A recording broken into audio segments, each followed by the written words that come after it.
नमस्कार, मैं रविश कुमार। यूएपीए का खेल शुरू हो गया। इसके दुरुपयोग पर अदालतों की तमाम टिप्पणियां भरी पड़ी हैं और हम इस वीडियो में बताएंगे भी। लेकिन इसके बाद भी अरुंधति रॉय और डॉक्टर शौकत हुसैन के खिलाफ यूएपीए के तहत मुकदमा चलाने की अनुमति देकर सरकार फिर से अपने पुराने खेल में उतर आई है। अरुंधति रॉय पर यूएपीए की धारा 13 लगाई गई है, जिसका संबंध गैर कानूनी गतिविधियों से है। उन पर आतंकवाद की धारा नहीं लगाई गई है। पत्रकार सौरभ दास का कहना है कि अरुंधति रॉय पर जिस धारा के तहत मुकदमा चलाने की अनुमति दी गई है, उसके तहत जमानत की शर्तें उतनी कठोर नहीं होती जितनी यूएपीए की आतंकवाद की धाराओं में होती हैं। लेकिन हम यह भी जानते हैं कि यूएपीए का दुरुपयोग किन धाराओं में ज्यादा हुआ है और अब यह कानून किस लिए जाना जाता है। धाराओं और प्रावधानों से ज्यादा महत्वपूर्ण है इसकी छवि, कठोर प्रक्रिया और दुरुपयोग। 14 साल पुराने मामले में एक लेखिका के खिलाफ इस कानून की धाराओं का इस्तेमाल करना बता रहा है कि अरुंधति रॉय के प्रति स्टेट और स्टेट का राग अलापने वाली मीडिया की सोच न बदली है न बदलेगी। तब भी जब केरला के मीडिया वन चैनल से लेकर पत्रकार सिद्दीक कप्पन के मामले में सुप्रीम कोर्ट यूएपीए के दुरुपयोग पर कितना कुछ कह चुका है, इसके बाद भी कुछ नहीं बदल रहा। दिल्ली पुलिस ने कारमा पत्रिका के 3 पत्रकारों को 4 साल के बाद यह जानकारी दी कि 2020 से उनके खिलाफ गंभीर धाराओं के तहत एफआईआर दर्ज है। कई बार लगता है कि अदालतों की यह टिप्पणियां सरकार के लिए नहीं होती, वरना कुछ तो असर होता। सैकड़ों चैनलों और अखबारों में लिखे जा रहे एक एक शब्दों को गुलाम बनाने के बाद भी उससे कुछ आजाद शब्दों से, चेहरों से इतनी नफरत है कि उनका लिखा जाना, उनका बोला जाना उसे आतंकवाद नजर आता है। अरुंधति रॉय और प्रोफेसर हुसैन, यह दोनों के मामले दिल्ली पुलिस के कार्य क्षेत्र में आते हैं और दिल्ली पुलिस केंद्रीय गृह मंत्रालय के तहत आती है। वही मंत्रालय जिसका जिम्मा एक बार फिर से अमित शाह के पास है। चुनाव के ठीक पहले ब्रिटेन के अखबार गार्डियन ने अमित शाह पर अतुल देव की विस्तृत रिपोर्ट छापी। इस लेख में अरुंधति रॉय का एक बयान है जहां उन्होंने कहा कि मोदी में एक आकर्षण है और उनके बारे में सबसे खतरनाक बात शायद यही है। मगर अमित शाह एक तार वाला साज हैं जिससे सिर्फ डर का सुर निकलता है। अंग्रेजी का उनका वाक्य इस तरह से है, Amit Shah is a single string instrument, the only note he can strike is fear.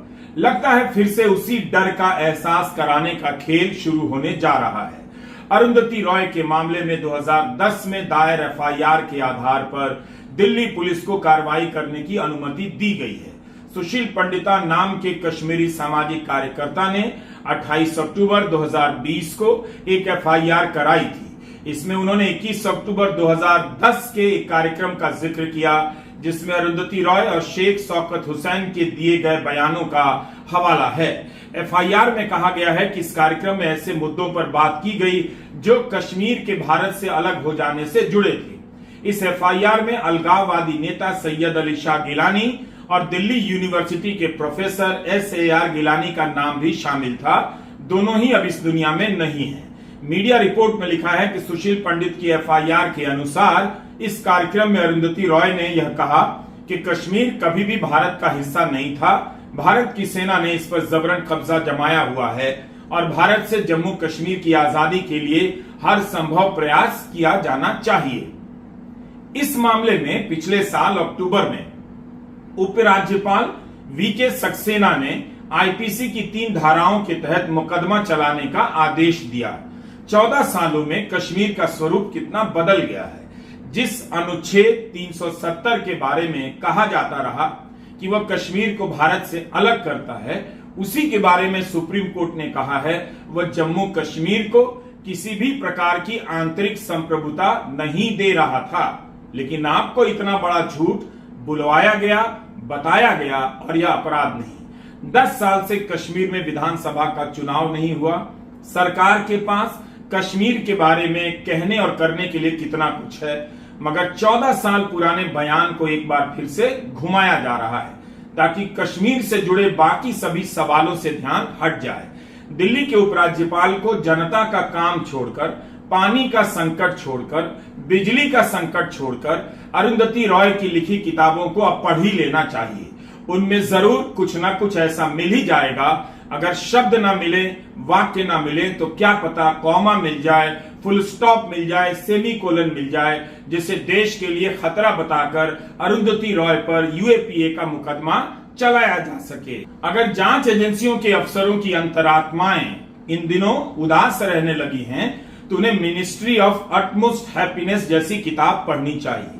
My seditious heart में तो पक्का कुछ न कुछ मिल जाएगा, जिसे लेकर अरुंधति रॉय पर यूएपीए के तहत मुकदमा चलाया जा सकता है। अफसर लंच टाइम में इस पर विचार कर सकते हैं कि किसी का दिल देशद्रोही कैसे हो सकता है। दिल से तो गुलाब का फूल खिलता है। इस बात को लेकर अफसर लंच के बाद अपनी फाइलें मोटी कर सकते हैं कि दिलों का सिडिशियस होना संप्रभुता के लिए खतरा है। इसलिए देशद्रोह की धारा के तहत लेखिका के खिलाफ मुकदमा चलना चाहिए, और कुछ नहीं तो अलजेब्रा ऑफ इनफाइनाइट इनजस्टिस में तो कुछ ना कुछ मिल ही जाएगा। जिस देश में 5-5 साल जेल में रहने के बाद जमानत मिलती हो, इतने साल जेल में रखा जाता हो और जमानत मिलते समय कहा जाता हो पर्याप्त सबूत नहीं है, उस देश में लेखिका अन्याय को अनंत कैसे कह सकती है। 10 साल बाद न्याय तो मिलता ही है, यह भी तो उन पर यूएपीए चलाने का आधार हो सकता है। और अगर सरकार ने तय ही कर लिया है कि वह कविताओं और कहानियों में आतंकवाद ढूंढ कर रहेगी, उनके लेखकों को जेल में बंद करेगी, तो फिर उस सरकार के लिए प्रार्थना की जा सकती है। आम जनता को समझना चाहिए कि ऐसे लिखने वाले नहीं होंगे तो फिर आप अपने बच्चों को पढ़ा लिखा बनाने का सपना नहीं देख सकते। अरुंधति रॉय जैसे लोगों के बिना समाज बौद्धिक गुलामी में जीने लग जाता है। अरुंधति रॉय ने जो लिखा है, जो बोला है, वह सब उनके लिखने और बोलने के दिन से इस धरती पर मौजूद है, और उसकी वजह से इस धरती पर कहीं भी अशांति, धार्मिक शत्रुता नहीं फैली है, ना किसी मुल्क की संप्रभुता को खतरा पहुंचा है। समाज में जहर फैलता है उन सैकड़ों लोगों से जो एक अपनी हाउसिंग सोसाइटी में एक अकेली मुस्लिम महिला के रहने के खिलाफ प्रदर्शन करने लग जाते हैं। वडोदरा कॉरपोरेशन ने 450 से अधिक लोगों को घर दिया, उसमें एक मुस्लिम महिला को घर मिला तो हिंदू लोग खतरे में आ गए, प्रदर्शन करने लग गए। नफरत की राजनीति ने राज्य और जनता का ये हाल कर दिया है। कानूनी कार्रवाई ऐसे लोगों के खिलाफ होनी चाहिए, तो एक लेखिका को निशाना बनाया जा रहा है। 14 साल पुराना मामला है। अरुंधति रॉय और शेख शौकत हुसैन पर यूएपीए की धारा के तहत मुकदमा चलाने की अनुमति यह बता रहा है कि न्यायपालिका पर सरकार के कुछ हिस्से का ज्यादा ही भरोसा हो गया है। आखिर वह किसके भरोसे ऐसा करती जा रही है, जबकि कई मामलों में हाई कोर्ट से लेकर सुप्रीम कोर्ट तक ने यूएपीए की धाराओं के राजनीतिक दुरुपयोग को लेकर कठोर आलोचना की है। हम यह भी देख चुके हैं कि कर्नाटका हाईकोर्ट ने बीजेपी नेता और पूर्व मुख्यमंत्री बीएस येदियुरप्पा के मामले में क्या कहा है, यही कि वे ऐरे गहरे नत्थु खैरे नहीं हैं जिन्हें गिरफ्तार किया जाए। मुख्यमंत्री रहे, लेकिन दिल्ली के मुख्यमंत्री अरविंद केजरीवाल को ऐरे गहरे की तरह घर से उठाकर जेल में डाल दिया गया। सुप्रीम कोर्ट में सरकारी वकील कितने तर्क देते रहे कि सीएम को बेल कैसे दी जा सकती है, उन्हें भी आम नागरिक की तरफ देखना चाहिए। समाज में इससे गलत संदेश जाएगा अगर केजरीवाल को जमानत दी जाएगी। येदियुरप्पा को गिरफ्तार नहीं करने का आधार केस के मेरिट में हो सकता है, लेकिन वे मुख्यमंत्री रहे हैं, यह आधार कैसे हो सकता है? इसे लेकर लोग सोशल मीडिया के प्लेटफॉर्म पर केजरीवाल और येदियुरप्पा की तुलना करने लग गए कि बीजेपी के नेताओं के लिए कानून भी अलग है, कानून की व्याख्या भी। वैसे अरुंधति रॉय को उनके पहले उपन्यास the God of small things के लिए बुकर पुरस्कार मिला था। उसमें परिवारों के भीतर हिंसा के मानसिक दुष्प्रभाव के साथ बच्चों के यौन शोषण की क्रूर तस्वीर पेश की गई। येदियुरप्पा के खिलाफ भी एक नाबालिग के यौन शोषण का मामला दर्ज हुआ है।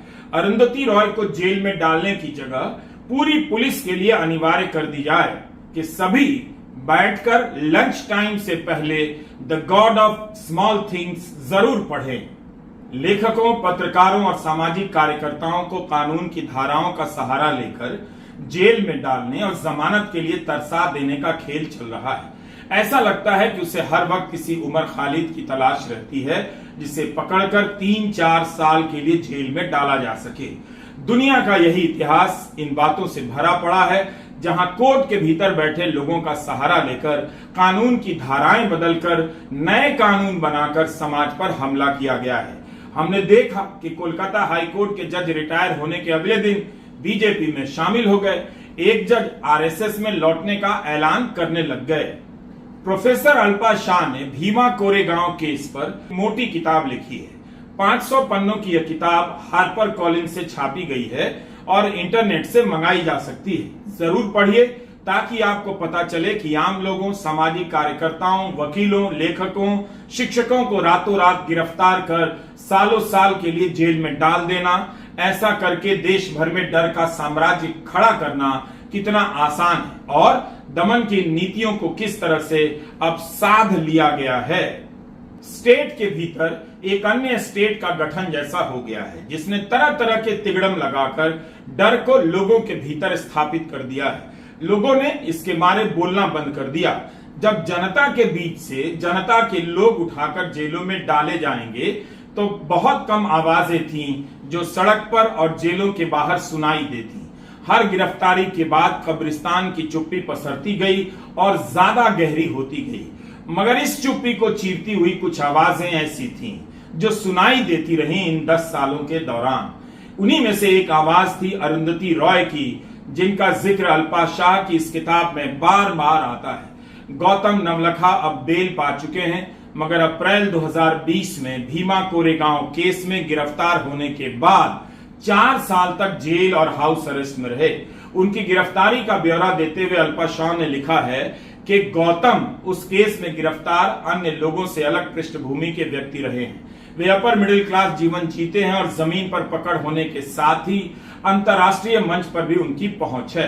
अल्पा शाह लिखती हैं कि गौतम की दोस्त अरुंधति रॉय भी भारतीय स्टेट की नीतियों के अल्पसंख्यकों पर होने वाले प्रभाव की आलोचक हैं, कश्मीरी लोगों की आजादी की पक्षधर हैं और आदिवासियों के खिलाफ होने वाली काउंटर इमरजेंसी के खिलाफ लिख चुकी हैं। शाह ने लिखा है कि गौतम को गिरफ्तार करना सभी में डर पैदा करने का एक तरीका था। अगर गौतम नवलखा गिरफ्तार हो सकते हैं तो कोई भी हो सकता है। सुधा भारद्वाज, शोमा सेन, आनंद तेलतुंबडे को भी इसी केस में जेल में डाला गया। इस किताब में बार बार अरुंधति रॉय का नाम आता है, क्योंकि भीमा कोरेगांव केस को लेकर अरुंधति लगातार बोलती रही हैं। वृंदा ने अल्पा शाह से बात की। The use of the UAPA against Arundhati Roy is basically to send a very strong message to anyone in the country that, look, we are going to go after our most respected and most admired citizens globally. No one is exempt. No one is exempt. And we can jail any of you, is to instill a real fear that be careful, you are next. Arundhati Roy, what did she do? She has written powerful words. She has used her pen. She has spoken to defend democracy in the country. When the BK16 were, for example, incarcerated under the UAPA, incarcerated without trial, without bail, many of them 6 years later are still in prison. Arundhati Roy was one of the few people that dared to speak out in their defense, And this action is basically to say that you think we didn't get our majority, so what? We are back and we are stronger than ever. We will go after anybody. And it's really, really frightening. And we don't know how this case is going to transpire, but even just the use of the UAPA against Arundhati Roy is itself an extremely strong message. Both to the critiques of the Modi regime, but also to his supporters, to say, don't worry. Yeah, we might not have got the majority that we wanted, but we will take every action. We are singing, we are taking the same strides as we were before the election, and we are going stronger than ever. NDA की सरकार याद दिलाना चाहती है कि वो नहीं बदली है और अब भी इस तरह की कार्रवाइयों पर सवाल उठाने का जोखिम कम नहीं हुआ है। 2010 में दायर की गई एफआईआर को आखिर किस तहखाने से निकालकर उपराज्यपाल के सामने लाया गया जो उन्होंने अनुमति दी। बात सिर्फ यह नहीं कि यह भाषण 14 साल पुराना है, मगर ऐसे मामलों में कोर्ट के फैसले नजीर के तौर पर देखे जा सकते हैं। जब कोर्ट ने कहा कि सरकार से असहमति आपराधिक कार्रवाई का कारण नहीं हो सकती।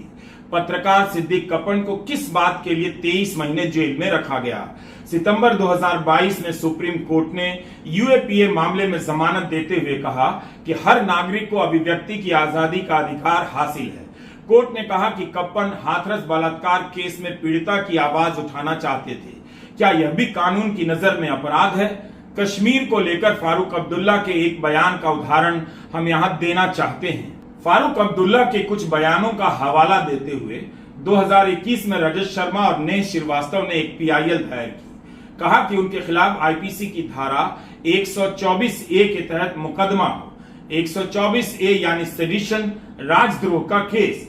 फारूक अब्दुल्ला ने पब्लिक में दिए अपने एक बयान में कहा कि अनुच्छेद 370 को चीन की मदद से बहाल करना चाहिए, लेकिन कोर्ट ने इसे महत्व नहीं दिया। जबकि अब्दुल्ला ने वायर से भी अपने इंटरव्यू में इस तरह की बातें कही। करण थापर से उन्होंने कहा कि आज के दिन कश्मीरी लोग ना अपने आप को भारतीय महसूस करते हैं, ना ही भारतीय होना चाहते हैं। इस तरह के बर्ताव से तो वे चीन द्वारा शासित किया जाना बेहतर समझेंगे। उस इंटरव्यू में फारूक अब्दुल्ला कश्मीरियों के दर्द को बयान करते हैं, बताते हैं कि कैसे 370 हटाने के बाद चप्पे चप्पे पर पुलिस और सेना तैनात है। कश्मीर अपना भविष्य नहीं देख पा रहा। महीनों से इंटरनेट बंद है या बहुत धीमा है। ऐसे में कश्मीर के बच्चे बाकी भारत के बच्चों से कैसे स्पर्धा करेंगे? थापर पूछते हैं कि क्या कश्मीर भारत से नफरत करता है? उत्तर में अब्दुल्ला भावुक होकर कहते हैं, इन लोगों ने हमें उस लेवल पर ला दिया है। कहते हैं, अगर मैं भारत की कहीं भी बात करता हूं, कोई सुनना नहीं चाहता। अलग अलग मंचों पर फारूक अब्दुल्ला ने जिन संदर्भों में ये बातें कही, कोर्ट ने उसे गंभीरता से नहीं माना। जबकि रजत शर्मा ने श्रीवास्तव ने अपनी याचिका में राजद्रोह के केस की मांग के अलावा उनकी सांसदी छीन लेने की अपील की थी। उस समय फारूक अब्दुल्ला सांसद थे, मगर याचिका को खारिज करते हुए पूर्व जस्टिस संजय किशन कौल, जस्टिस हेमंत गुप्ता की बेंच ने कहा, सरकार से अलग मत रखना राजद्रोह नहीं है, डिसेंट सेडिशन नहीं है। कोर्ट ने यह भी कहा, याचिकाकर्ताओं ने अपने इस आरोप को सब्सटेंशिएट नहीं किया कि फारूक अब्दुल्ला ने भारत की निंदा करने के लिए चीन और पाकिस्तान का सहारा लिया। कोर्ट ने याचिका खारिज करने के अलावा याचिकाकर्ताओं पर 50,000 का जुर्माना लगाया था। कश्मीर जैसे मुद्दे पर कोर्ट की यह नजीर है कि आप अलग राय रख सकते हैं। 14 सालों में कश्मीर का स्वरूप ही कितना बदला। जिस अनुच्छेद 370 के बारे में कहा जाता रहा, वह कश्मीर को भारत से अलग करता है, यही बताया गया। लेकिन उसके बारे में सुप्रीम कोर्ट ने कहा, वह जम्मू कश्मीर को किसी प्रकार की आंतरिक संप्रभुता नहीं दे रहा था। मगर आपसे झूठ कहा गया और आपके भीतर धारा 370 को लेकर नफरत भड़काई गई। 10 साल से कश्मीर में विधानसभा का चुनाव नहीं हुआ। सरकार के पास कश्मीर के बारे में बात करने के लिए, काम करने के लिए कितना कुछ है, मगर 14 साल पुराने बयान को एक बार फिर से घुमाया जा रहा है ताकि कश्मीर से जुड़े बाकी सभी सवालों से ध्यान हटे और जनता के बीच ध्रुवीकरण हो। सभी को पता है कि यूएपीए और मनी लॉन्ड्रिंग की धारा लगा देने से जमानत मुश्किल होती है, कई साल तक जेल में रखना आसान होता है। अरुंधति रॉय मोदी सरकार और धार्मिक और नफरती राजनीति की घोर आलोचक रही हैं। क्या उन्हें इसी बात की सजा दी जा रही है? क्या मोदी सरकार के तीसरे कार्यकाल में अरुंधति रॉय को उदाहरण बनाने की कोशिश की जा रही है? हम जानते हैं कि ऐसे मामलों में क्या होता है। आरोप स्थापित नहीं होते, जांच शुरू नहीं होती, ट्रायल शुरू नहीं होती, कई साल जेल में रहने के बाद जमानत मिलती है। यही सब चल रहा है। कोर्ट का भी कितना समय बर्बाद हो रहा है। अरुंधति रॉय ने अपनी एक और किताब आजादी, फ्रीडम, फैसिज्म, फिक्शन के इंट्रोडक्शन में यह लिखा है, फांसीवाद का बुनियादी ढांचा हमें घूर रहा है। यह एक महामारी की तरह तेज रफ्तार से फैलता जा रहा है। इसके बाद भी हम इसे फांसीवाद कहने से हिचकिचाते हैं। फरवरी 2022 में अरुंधति रॉय ने करण थापर से कहा था, भारत में फांसीवाद का खतरा है, मगर मुझे इस देश के लोगों पर बहुत भरोसा है कि वो इस कोशिश को रोक देंगे। उसी इंटरव्यू में उन्होंने फांसीवाद के 10 चिन्हों की लिस्ट पढ़कर सुना डाली थी। 2024 के चुनाव में विपक्ष के कई नेता तानाशाह और डिक्टेटर का इस्तेमाल करने लगे। लंबे समय तक उनकी जुबान पर तानाशाह नहीं आया, लेकिन जब विपक्ष के नेताओं को जेल में डाला गया, जेल जाने के डर से नेता पार्टियां बदलने लगे और पार्टी का फंड रोका जाने लगा, तब तानाशाही के अलावा विपक्ष के पास दूसरा कोई शब्द नहीं बचा था जो इस प्रक्रिया को साफ साफ व्यक्त कर सके। न्यूज क्लिक के संस्थापक प्रवीर पुरकायस्थ के मामले में सुप्रीम कोर्ट ने यही तो कहा था कि उन्हें अवैध रूप से गिरफ्तार किया गया, जबकि यूएपीए का मामला बेहद कठोर होता है। जांच एजेंसी को गिरफ्तार करते समय उसका कारण जरूर बताना चाहिए और पैमाना ऊंचा होना चाहिए। दिल्ली हाईकोर्ट ने कई बार कहा कि यूएपीए का गलत इस्तेमाल हो रहा है। यह सब आपके सामने है, मगर इसके बाद भी अरुंधति रॉय के खिलाफ यूएपीए के मामले में मुकदमा चलाने की अनुमति दी गई। नताशा नरवाल, दिवांगना कालिता, आसिफ इकबाल तन्हा के केस में दिल्ली हाईकोर्ट ने कहा था, यूएपीए की धारा लगाने में सरकार को सतर्क रहना चाहिए, उसके पास ठोस आधार होने चाहिए। राज्य इन प्रावधानों की व्यापक व्याख्या नहीं कर सकता, लेकिन लगता है अरुंधति रॉय के मामले में व्याख्या की जरूरत ही नहीं। इतना ही काफी है कि वे अरुंधति रॉय हैं। नमस्कार, मैं रवीश कुमार।